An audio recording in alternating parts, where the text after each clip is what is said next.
Welcome to Connected Conversations. I am Elena Petrova, founder and CEO of Adastra Inc. Let's share the inspiring stories, strengthen our bonds, and pave the way for a brighter future, one conversation at a time. And that's what happens when we are traumatized. Our body immediately goes into, fight, flight, or freeze. And that's a trauma response. And as we're talking about communication, was when someone is now in their amygdala, which is, all about safety and danger and detecting danger, everything starts to break down. The brain, I always say the brain just goes offline. It is, and we're meant to do this, remember, for survival, right? That is our body protecting us. But how can we communicate when we are in that state? Welcome to Connected Conversations. Today we have Brooke Bralove from our local community here, just outside of Washington, D.C., Bethesda, Maryland. Thank you so much, Brooke, for coming over. Thank you so much for having me. Thank you. And we are going to be talking about vicarious trauma in communication. There is a lot of it today with everything that is happening in the world. The world is bleeding, really. It really is, and it's a hard time to be alive. It's a hard time to be in the world, and I think we're all feeling various levels of vicarious trauma simply by being alive right now. That's so true. And the reason why when I saw your work, I immediately thought about my colleagues and everybody who works in communication. Because let's think about it could be journalists, reporters, linguists who work with those professions, medical professionals, social workers, some of the even lawyers, right? Some of the politicians in a way, right? And particularly people who signed NDA or confidentiality agreements, when they hear all those stories all day, and then they can come home and they have to process it inside, sometimes driving home and thinking about what happened. And sometimes I think about my colleagues who work in correctional institutions, right? There is a lot of pain. I was talking to some of our linguists who she was calling me at the end of the day, and she said, Lena, I was driving home, then I parked my car. I was sitting in the car crying it all off before I would go home because I did not want to bring this to my family. But they cannot share any of this because some of the communities are very small, right? And this word of mouth travels very fast, but they also sign all the confidentiality agreements. But then, of course, you come home, you turn TV or YouTube, and then there is more pain comes in. Right. I mean, you're talking about the fact that people who work, in these fields who are absorbing trauma, Right. that is literally what they're doing. They're absorbing it. They may not be living the lived experience of someone they're speaking with, but they're taking in all the stories. They're taking in the emotion. And the question is, what do they do with it? And what you're talking about with your friend is what she thought to do is, I better get this out of my body on my commute home so that I don't bring it to my kids and bring it to my partner and bring it to my loved ones. Well, first of all, that's not enough time to process. I mean, I actually think it's a wonderful use of a car. I always say, like, cars are a great place to cry if you need to cry. Not, hysterically, you want to be able to drive, but often it is a transition. And often for many of us who work and have families, it can be the only time we're really alone, even during the day. Or, on the way home, that kind of thing. And so I think, your friend is on to something, that these emotions need to be processed so that they don't spill out everywhere. but it's also unreasonable to think that they are not going to spill out somewhere because it's simply too much for our nervous systems. And so a lot of what I talk about with communication in terms of trauma is how do we help people regulate their nervous system, both when they are giving and receiving information, because it requires both parties to be somewhat regulated. But how do you do that when the person who's speaking to you about their trauma is really not going to be very regulated? How do you maintain composure? How do you keep a bit of a safe distance? I call it sort of compassionate boundaries. Boundaries are absolutely critical when you're in any helping profession. I focus on good boundaries. I'm a psychotherapist, and I also have days where I am absorbing trauma all day long. Not every day is like that. I do other kinds of therapy, not just trauma therapy, but certainly I'm exposed to hearing about, terrible, terrible things or, chronic depression, and a lot of traumatic incidents. And how do I hold on to myself and stay regulated so that I can be fully available to that person?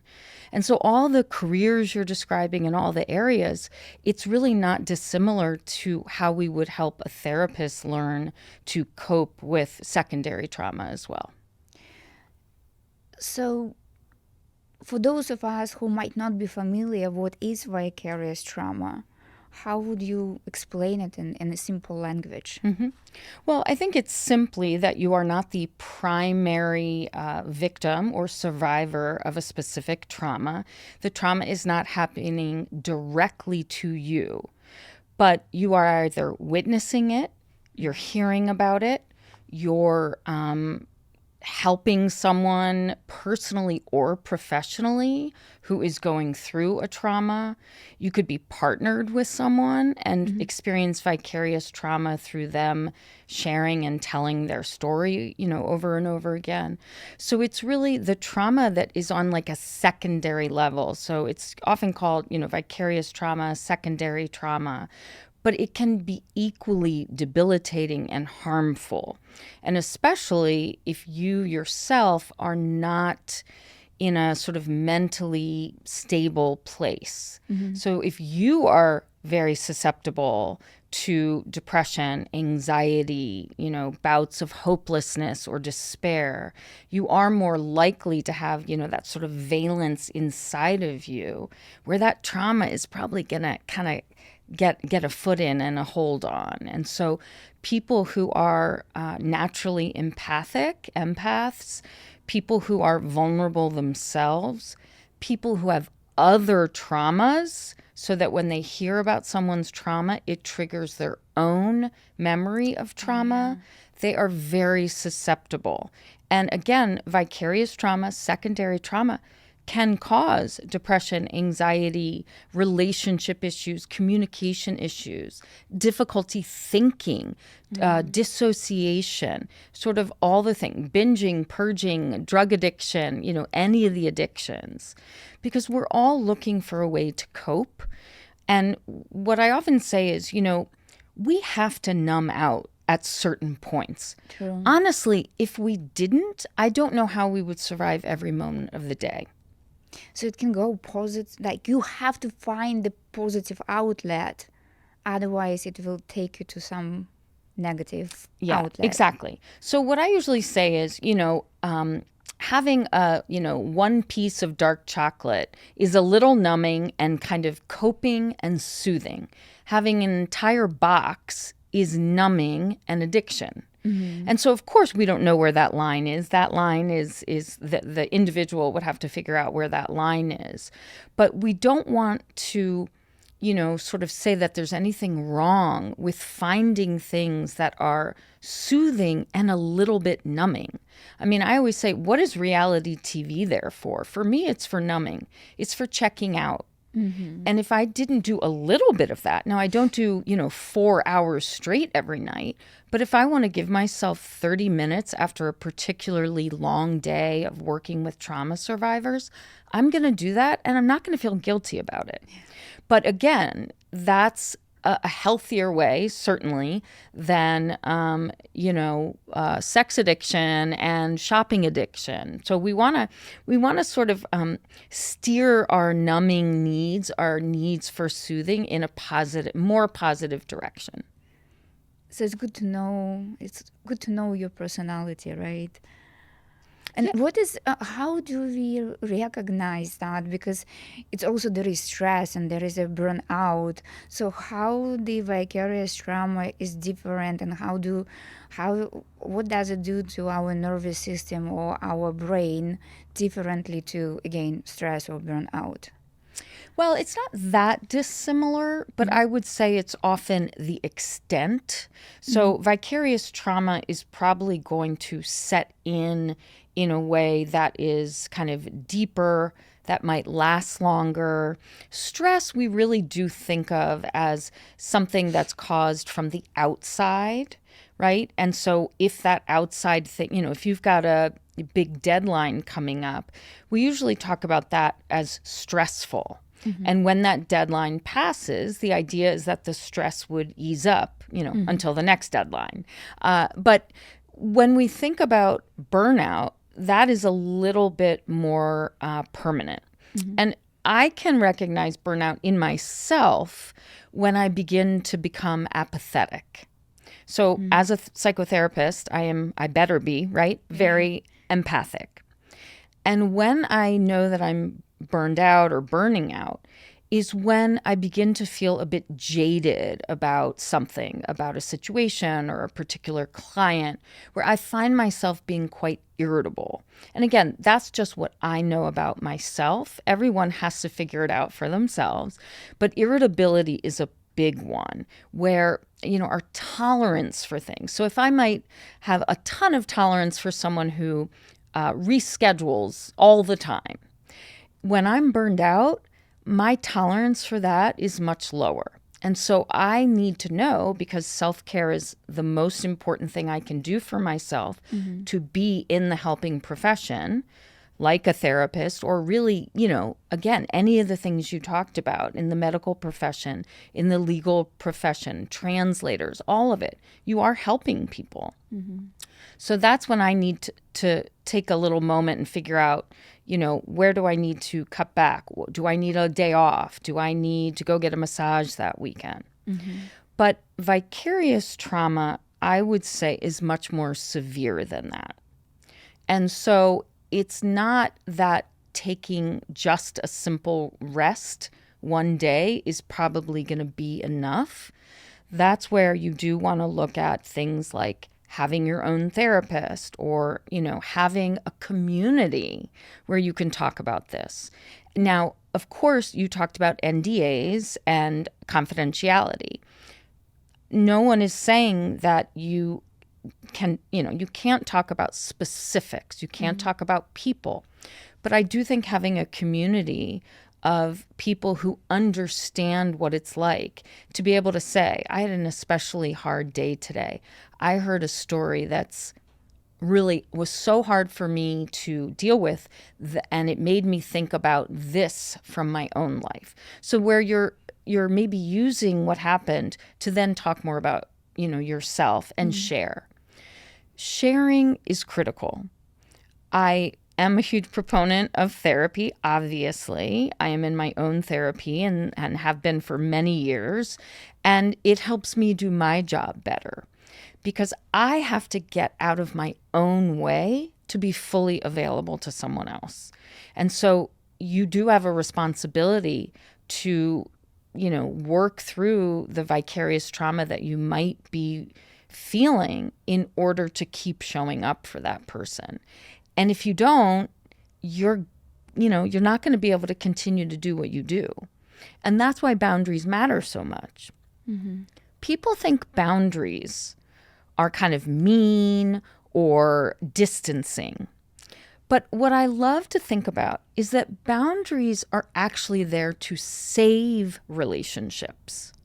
So if you're important to me and I'm working with you, and I start to feel overwhelmed by your trauma, and I need to take a 5-minute break, go splash cold water on my face, that's a boundary I'm setting. I would say, I need to step out for a moment. That is in service of our relationship. I am saying this matters to me so much that I'm going to set a boundary, take care of my own need so I can return the best way possible. And so when you don't set boundaries, you're actually sabotaging the relationship because you're not going to be able to stay in it because it's going to be too overwhelming. So I always want people to really think about, now boundaries are hard to set. I'm not suggesting they're easy, and they're really hard to set when you have no experience doing it. But it does get easy. Set and how to keep them, right? Because sometimes we set it, but then we do not keep it. Right, and that's on you. Yeah. People always say, but they're not going to agree to the boundary. And the other person has no need to agree to the boundary. Because a boundary is saying, if this, then I'm going to do, if X, then I'm going to do Y. It actually doesn't involve the other person. It says what you are going to do. You're not saying if you, if you speak badly about my mother again, you need to leave. You can't force that person to not talk badly about your mother or leave.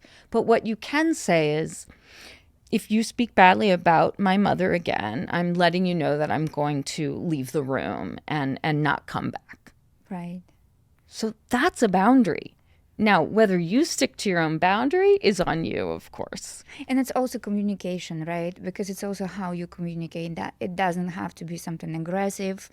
It can be very polite, and it can be the way that the other person understands. Clear is kind. Right. Clear is kind. And simple. Simple, straightforward. Don't use a lot of words. People always want to use lots and lots of words for things. And they start, they'll say, well, I'm sorry, but I think I'm going to need to maybe stop talking to you or leave the room. And I hope you understand. It's just because it's really hard for me when you talk badly about my mom and blah, blah, blah. No. First of all, you're justifying, and you don't need to justify a boundary. You just state it very clearly. So please remember that boundaries are in service of cultivating and keeping relationships, not ending them. So communicate precise, short, simple, clear words. Not aggressive. There's no need to be aggressive. It's literally saying, if this happens, then I'm going to do this. Right. And I think you hit a very important point, is that you cannot pour from an empty glass, right? It's just like, sort of, remember, I keep using the same analogy that when you're on the plane, right? They say that secure your own mask before assisting others.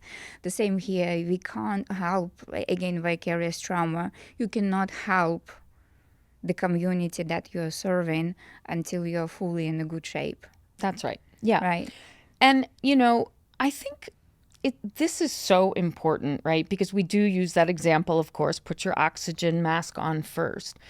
But, a lot of people don't do this. And so they don't last in the careers they desperately want to last in. And so I look at it as, if I take a break, if I go and hike for a day, if I do these smaller things regularly, then I'm going to last a really long time in this profession that I so love. And if I don't, I'm going to burn out.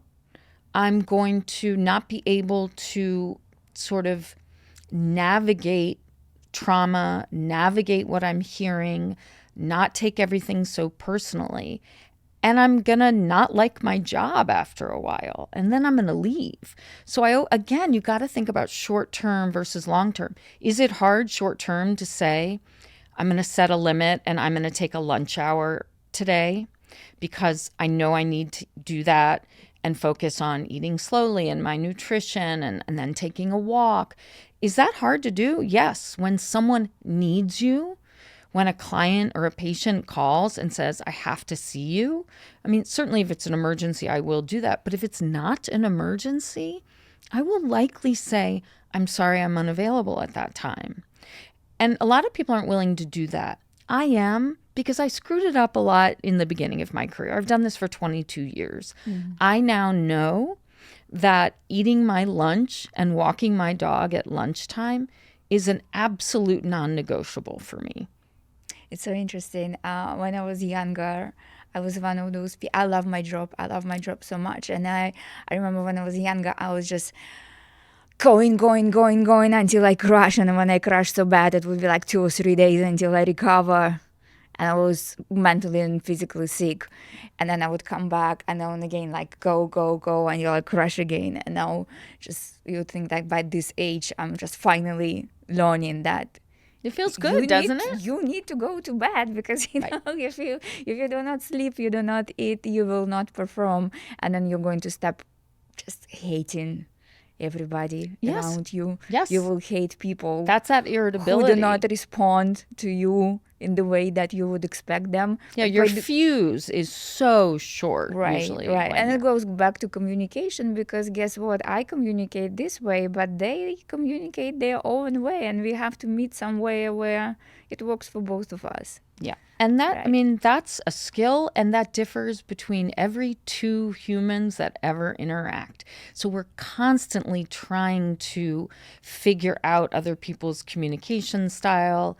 Hopefully, we're trying to adapt to them, and hopefully they're trying to adapt to us. Now, of course, that doesn't always happen, but certainly that's the goal, is to try to create something between two people that is good enough for both. It's a good enough communication. There is no perfect communication.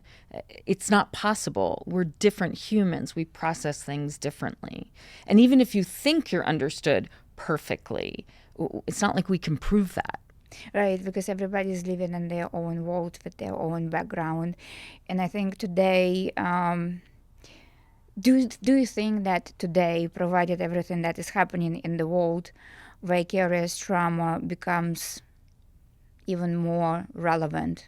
Oh, 100% yes. 100% yes. That's what I'm saying. I don't think no one is really immune right now. And I do actually think that certainly the first time in my lifetime where I've, felt that, where you can't escape it.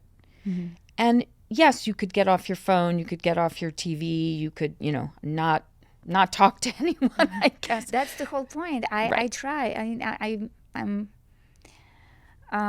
to me, it's very important. All my friends are immigrants. All my friends are international crowd from everywhere. I have people living in different countries. I can't just tell them, listen, I'm not going to be watching the news. I don't care what happens in this country or that country, but their lives there. Mm-hmm. You're going to be exposed to it. Mm-hmm. So how do you protect yourself while still being involved with your circles of friends? You are no longer in your little bubble in your kitchen conversations, because kitchen conversations now are there are, you have somebody in Dubai, you have somebody in Israel, you have somebody in Iran, you have somebody in Russia or Ukraine. And you want to be empathetic to all of them. Right. Well, I think it's important to also understand that you cannot be everything for everyone at the same time. Mm-hmm. So I do think you need to sort of strategize a little bit. Who am I feeling like I really, like in my heart right now, who am I feeling drawn to? Or what news story did I just read that I really feel like I need to check up on so-and-so? And then you lean into that, right? Mm-hmm. And you get that connection. And that connection, that empathic, connection, I think will fuel you to have a little bit more for the next person who you may want to reach out to. But you cannot be there for everyone all at the same time because, again, first and foremost, you have to be there for yourself. But I think in general, there are strategies for managing living in this world right now. Mm-hmm. I am a huge fan of timers. So I set timers for lots of things. It reminds me when my children were little and, I'd say, 5 more minutes with the Legos, and I would set a timer. Well, I would set a timer because then there wasn't a power struggle between me and my daughter, right? It was, the timer says it's time to stop. Well, I do that same thing for myself. I'm going to have a power struggle with myself if I say, I'm only going to be on, CNN on my phone for 5 more minutes. I'm not going to do that. I don't depend on myself in a way. I'm not very reliable, okay? Mm-hmm. And most of us are not reliable with phones, right? Absolutely not. They are made to be addictive, and they are. They work. But what do? I either set a timer that goes off, or I have an app that shuts off my news at a certain time so that I'm actually limiting. And my sort of vulnerable times of day, shall we say, are nighttime and morning time. Mm-hmm. I don't want to end my day reading about the horrible things that are happening to immigrants in this country. That is not healthy for me because I will not be able to sleep well. It doesn't mean I don't care, but I can care at 5 p.m. instead of 10 p.m. That is okay. I also don't want to start my day reading about, the demise of democracy in this country. I don't want to start there. That is also not good for me. What I want to do is start with a glass of water and getting sunlight on my face. I don't want to do that by scrolling through social media, doom scrolling. And so setting limits for yourself, especially when, you're not that trustworthy to do it yourself. Big fan of that. Make it outside of you, so someone outside, and then don't go back and, if it's blocked, keep it blocked. And I, for some reason, don't violate that. I see that it's blocked and that's it. I don't go and override it. I have respect for my timers. That's a good idea. I woke up this morning. The first notification I received was cyber attack, global. And then, of course, the first thing I need to read about it. Right. And then what happened to your body? Yeah. And then my body was all like, oh my God, it's like before, I don't need the exercise anymore because all my muscle is already tense. You actually need the exercise even more, but I hear you. I know what you're saying because that's what it feels like, right? That's what happens when we are traumatized. Our body immediately goes into, fight, flight, or freeze. And that's a trauma response. And as we're talking about communication, was when someone is now in their amygdala, which is, all about safety and danger and detecting danger, everything starts to break down. Mm-hmm. The brain, I always say the brain just goes offline. It is, and we're meant to do this, remember, for survival, right? So if there's a tiger coming at me, I'm not meant to think through math at that moment. I'm meant to activate my body as quickly as possible to run. That is survival. That is, Darwinism. That is our body protecting us. But how can we communicate when we are in that state? We can't. Our comprehension goes down. Our confusion goes up. Misunderstandings occur much more frequently. Mm-hmm. And we literally can't hear. And I like to give the example of any movie you've ever watched where something traumatic is happening. There's usually sort of 2 things. You often will hear ringing, like the person will hear ringing in their ears, right? Yeah. And then you'll see almost like tunnel vision. That is what happens. Yeah. So if you're hearing ringing in your ears, whether that's real or not, it's for effect, of Sometimes course. it's like you almost hear your voice differently. And it's true that your voice is different from how you hear it's recorded because your ears, right? But when you're under stress, you start processing your body, your voice, your vision completely different. Right. And then are you able to comprehend communication when you've actually you're not hearing anything? Completely, yes, you're absolutely right. And you start feeling like it's almost like, oh, everybody is against me.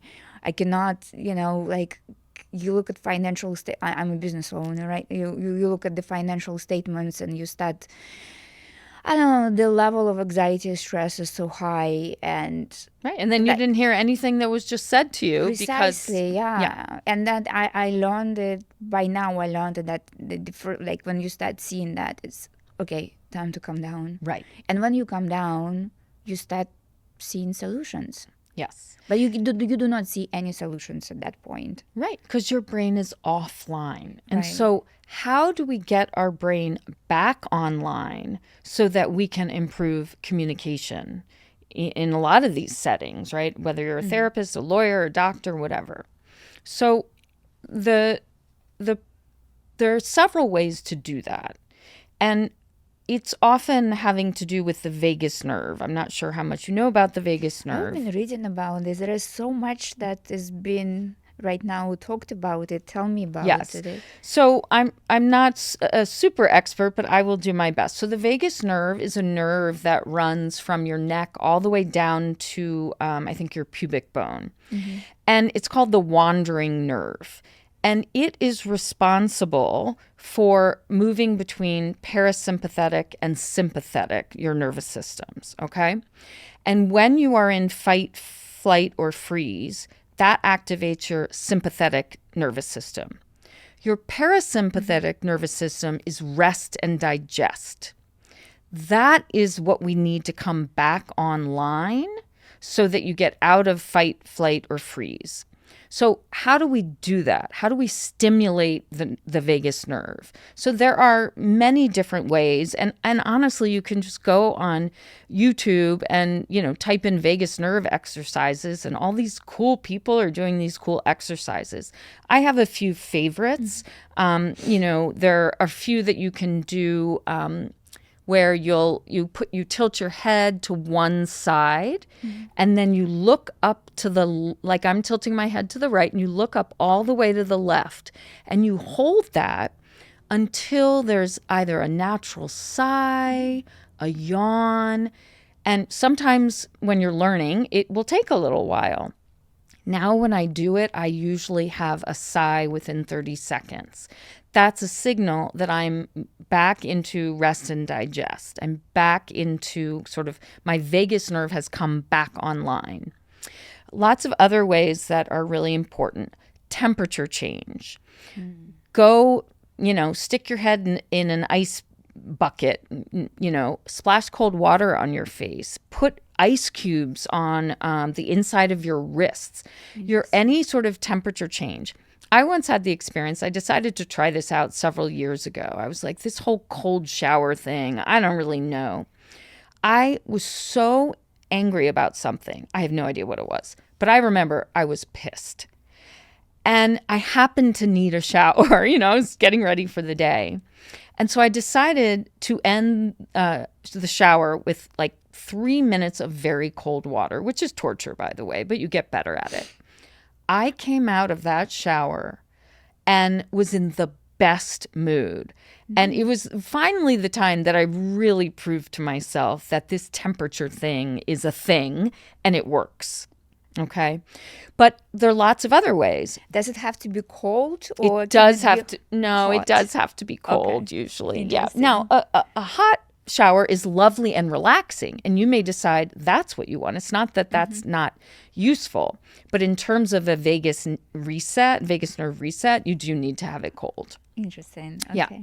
But there are other things like bilateral stimulation. Lots of people are doing tapping now, EFT tapping. I do something called accelerated resolution therapy or ART. Yes, I was going to ask you because tell us about this. I know it's like a present moment, right? Yeah, so ART is a brief trauma therapy that changes the way the brain stores distressing images and the corresponding negative sensations that show up in the body, so that you are basically replacing images with positive images while you're regulating the nervous system through calming eye movements, and then you store that in the brain. And so when we talk about communication and how to get out of fight, flight, or freeze, simply doing bilateral tapping on your knees or bilateral tapping on your shoulders or simply doing eye movements, choosing two spots on the wall and moving your eyes back and forth for 30, 40 seconds at a time can actually regulate the nervous system. And we don't know 100% why this happens. We do know a lot about it. And the eye movement replicates REM sleep. And REM sleep is where memories are reconsolidated.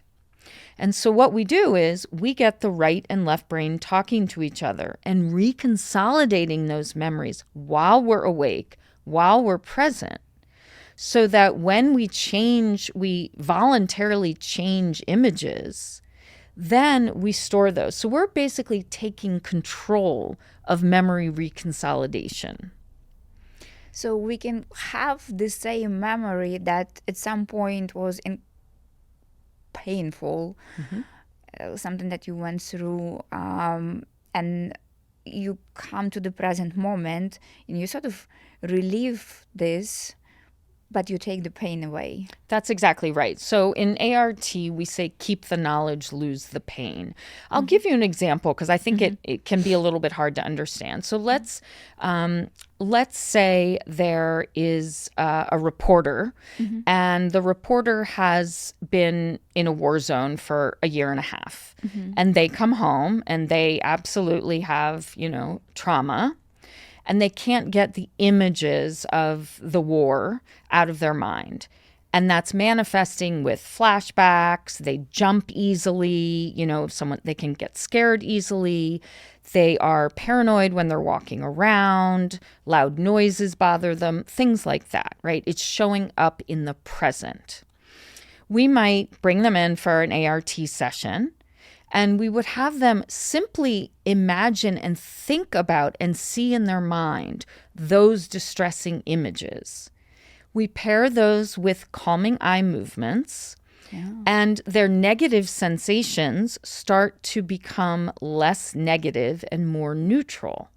So even though they're thinking about something very traumatic, they're not talking about it. There's no talking. So there's no re-traumatization by telling your story over and over again. Yeah. And then the sensations that maybe were once really negative in their body start to become more neutral. Then we have them actually replace those images the way they wish it had happened. Maybe they were on a totally different assignment and they were taking pictures of, the wildlife in the Masai Mara in, Tanzania. Maybe they, again, maybe they never did that and they were on vacation with their family. When you think about that, you're going to have positive sensations in your body. We store the positive sensations with those positive images. Now, the person is never going to forget the facts. They were there for a year and a half. They will be able to report exactly what they saw, but with no emotion, no emotional tie. And guess what? Then when a car backfires, they're not triggered. Then they don't have the flashbacks at night or the intrusive memories or the paranoia. So you're changing people's present day distress, by simply changing the way something is stored in the brain. You're not messing with facts at all. Those are the facts of your life. No one wants to forget the reality of what they've been through. But no one needs those images anymore. They're not useful, they don't serve you, and they simply are traumatizing and re-traumatizing over and over and over again. Yeah, that's so interesting. I'm all for therapy. I'm an immigrant, and I again talk to you about the community of immigrants. Sometimes we have our previous lives, so some of us moved several times, and when we talk through whatever the experiences we brought, US is my home, but there are certain stories that I left behind for a reason. And when you talk about this over and over again, it's like sometimes you're reliving it, right? So when I read or listened to other of your podcasts, I thought to myself, this is so interesting because you can actually get rid of it, but you don't have to talk about it. Yes, and we Because now every know. conversation brings those memories back, whether you want it or not. Right. And we now do know that talking over and over again about trauma actually makes it worse. Yeah. It basically kind of reestablishes and kind of keeps going over those same memories and kind of deepens the track Right. in your brain. That is not what we want to do. I'm looking for the word neural pathways. Yeah. It deepens the neural pathways that are already really deep. What ART does, it creates new neural pathways. And that is what we want. We want those old ones to disconnect or disintegrate. We don't want to keep going over and over again. So, I mean, I love talk therapy, but there are major limitations to talk therapy when it comes to trauma and when it comes to things like chronic pain, chronic depression, chronic childhood abuse, PTSD. I was going to say it's probably PTSD would be a good. Yeah, I mean, I've worked with, veterans who, again, have lost friends, in combat. And I've often only needed to see them 1 to 2 sessions, and then they're able to get rid of guilt and shame for being a survivor, get rid of those images, because again, the images are not useful. They don't serve a function. They are simply there, but we don't believe that it's possible to get rid of them. And that's why things like ART, EMDR, somatic experiencing, all of these, sort of body-based and brain-based therapies are, I think, the way to go now. I really do. And it's fast. Art only requires usually 1 to 5 sessions per issue that you're coming in for. That's so interesting. This is before I met you, I didn't know about this approach. Is it something new that being introduced? Yeah, so accelerated resolution therapy was founded in 2008 by Lainey Rosenzweig, who's a licensed marriage and family therapist. And it does come out of EMDR, which is much more well known. That's also a bilateral brain stimulation, modality. And I like to call ART EMDR on steroids because it is faster and it has much more of a clear protocol. And so we use the word resolution because there is truly a resolution at the end of every session. Every session is its own contained healing experience. So we don't kind of say, oh, let's open up this trauma and have you think about it for the next, hour, and then we're just going to send you home and we'll see you next week. No, we open it up, we close it back down. So people leave feeling much, much better. And that's different than a lot of other trauma therapy. The reason people don't want to process their trauma is they're often going to feel worse before they feel better. In ART, the feeling worse is only going to last a couple minutes. I have had people who are truly having an actual panic attack while they're imagining some trauma, some experience. Within 2 to 3 minutes, they are smiling and relaxed. And, the title of Lainey Rosenzweig's book is Too Good to Be True. And it actually is too good to be true, but it's true. It's just the craziest thing. And I love talking about ART because it is based in science, but what happens in the room, the way you can see people heal themselves, is absolute magic. That's now you're convincing me to try it. And then you also mentioned in some of your podcasts, and I was reading about you too, that I will probably pronounce it wrong, but you will correct me. Gestalt. Gestalt. Mm-hmm. Yes. And again, I learned about this from my friends in Central Europe. I have not heard a lot of people talking about it here in US, but it also comes from 1950s, I think, 1950s, 60s. The idea is that talking about present rather than trauma that comes from the past. And I know that you also use it.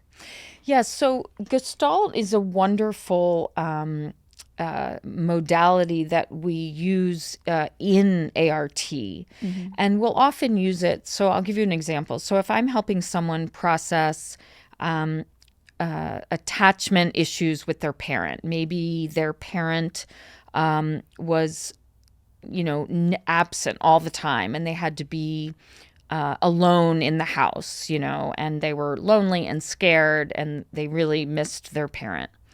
Well, in Gestalt, what we might do, we'd have that person see that those memories in their mind.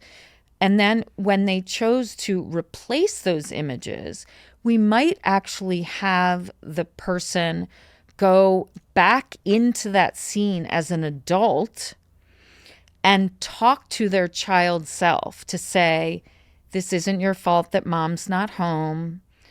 I'm so sorry you're suffering. I know it's hard. We're going to be okay. I'm going to take care of you. We're going to go and have a wonderful family and a great job. So I know you're suffering now, but it's going to be okay. And I'm waiting for you over here. That is so reparative. See, I get chills when I talk about it because it's so reparative and restorative to that person. Or maybe they need, that person needs to imagine themselves saying to their mother, get back here, quit your job, I want you here. And maybe that's something that can help them heal.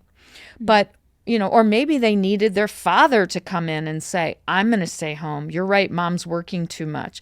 I will be here for you. So we get to rewrite.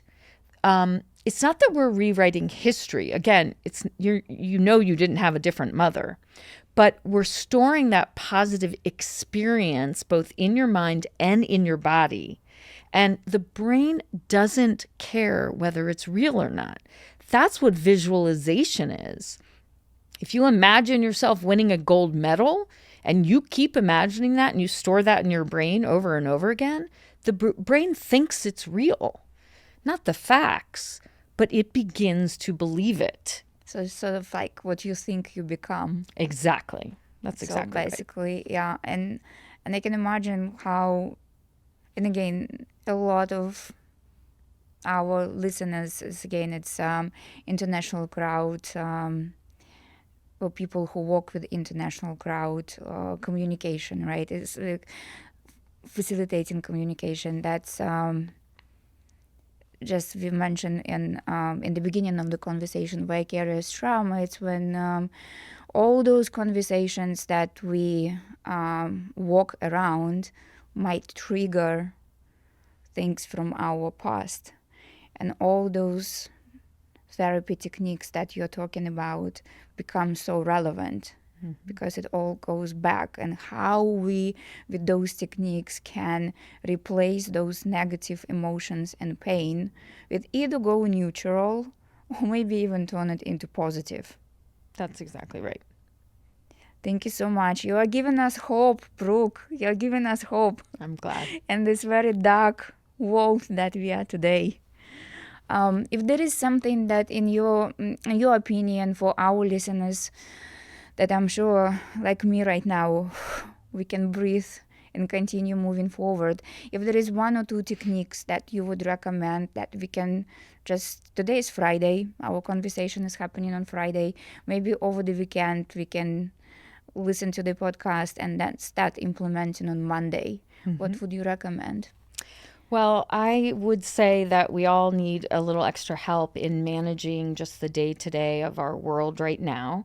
So I would recommend focusing on your breath when you are in fight, flight, or freeze or overwhelmed. Exhale longer than you inhale. That's very important. Rest, take little breaks, limit your social media and your news, move your body, get sunlight, and drink water. The last thing is you can do any kind of bilateral tapping anytime. You can do it with your feet and under, if you're at a meeting at work, you can just do your feet under the desk and no one will see. So adding that bilateral movement will immediately calm your nervous system and get your brain back online. Well, thank you. And thank you for joining us on Connected Conversations. If that story inspired you, please leave your comments, like, repost, because that's how we grow our community. I have the whole team across the world in 20 different countries. We really appreciate when you give us support and help us to grow our community. I don't do it myself. I do it with my team, and my team appreciates your support across the world. Thank you, guys. And thank you, Brooke. Thank you so much. Thank you for tuning in into Connected Conversation. We truly value your feedback and would love to hear from you. Please let us know what story you would like to hear next. Share your thoughts in the comment section. Let's keep the conversation going, and let's continue to inspire each other. Let's stay in touch. Thank you.